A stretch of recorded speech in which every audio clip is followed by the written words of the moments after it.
अहिले म एकदमै सुन्दर ठाउँमा बसिरहेको छु। म बसिरहेको सुन्दर ठाउँ जहाँ वरिपरि जङ्गलै जङ्गल, रुखपात, हरियाली, वन जङ्गलले ढाकेको छ।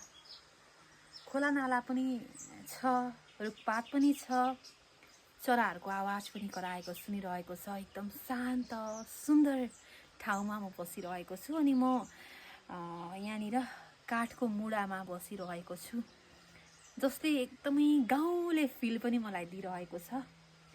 यो भिडियो भारतको पश्चिम बङ्गाल राज्य अन्तर्गतको तोदे ताङता भन्ने ठाउँबाट बनिरहेको छ।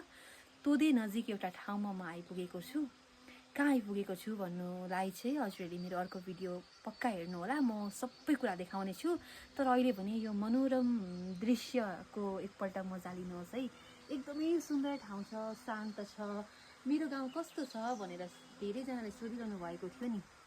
हेर्नुहोस् त, मेरो गाउँ म जस्तै सुन्दर छ कि छैन रहेछ त।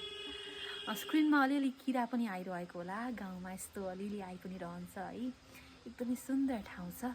यो ठाउँको मजा लिनुहोस् है त। मिस ओकेसँग भिडियोलाई सेयर पनि गर्दै गर्नु होला है त।